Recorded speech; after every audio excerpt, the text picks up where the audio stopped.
De tout temps, l'homme a apporté des modifications à son milieu. On est passé des chars aux voitures. Il en va de même pour les maisons. Nous sommes passés de grottes aux maisons modernes. L'habitat rural à la préhistoire. L'habitat peut mesurer de 15 à 20 mètres de long. C'est un habitat communautaire et qui est en 3 parties. L'étable, réservée aux animaux, le grenier, qui est un lieu de stockage, et enfin le lieu de vie des habitants. Il s'agit d'une ossature en bois, mur en torchis et toit de chaume. L'habitat rural à l'Antiquité.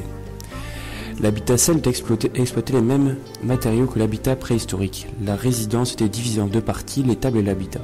À l'extérieur se trouvait le grenier, la grange, la basse-cour.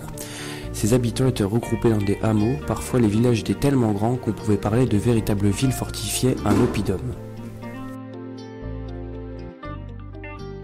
Au Moyen-Âge, les paysans représentaient moins de 5% de la population. Ils travaillaient sur les terres d'un seigneur ou d'un ecclésiastique. Les paysans vivaient dans des petites maisons en matériaux périssables. Ce n'est que vers 1200 que les matériaux et les conditions s'améliorent, le soubassement en pierre, chaume imperméable et déplacement des animaux à l'extérieur. Le château construit en matériaux non inflammables était le lieu de vie du seigneur et également le lieu de protection des habitants. La seigneurie était divisée en 2 parties. La réserve, ce sont les terres qui appartiennent au seigneur cultivées par les paysans au profit du seigneur. La tenure ou la manse, ce sont les terres qui appartiennent au seigneur cultivées par des habitants au profit des seigneurs. L'habitat rural au temps moderne. La construction des fermes se développe. Elles sont désormais fabriquées avec des matériaux locaux, pierres de la région ardoise.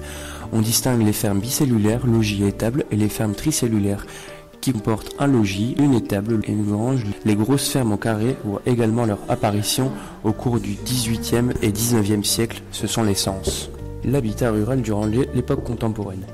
À partir du milieu du XIXe siècle jusqu'au début du XXe siècle, époque de la révolution industrielle, un nombre significatif de personnes quittent les conditions difficiles de la vie rurale pour s'installer en ville. C'est ce qu'on appelle l'exode rural. À cette époque apparaît un autre type d'habitat, pas vraiment dans une ville, ni vraiment à la campagne. L'habitat se situe sur les lieux de travail, souvent des charbonnages ou des industries métallurgiques, ce sont les corons. Dès le milieu du XXe siècle et encore aujourd'hui, le nombre d'exploitations agricoles diminue. Leur construction est moins traditionnelle, les matériaux utilisés sont de type industriel pour répondre aux normes d'hygiène et de conformité européennes. Les hangars sont plus vastes pour abriter les machines agricoles et la demeure du fermier est parfois une maison traditionnelle.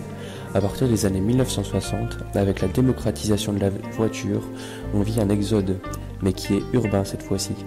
Les personnes quittent la ville et les nuisances sonores, pollution, manque d'espace, pour s'installer dans les campagnes avoisinantes. C'est le phénomène de rurbanisation ou de périurbanisation. De nouveaux lotissements se créent dans les anciens espaces agricoles viabilisés. Les fermes traditionnelles sont rénovées. De nos jours, un nouveau type de maison fait son apparition, la maison passive.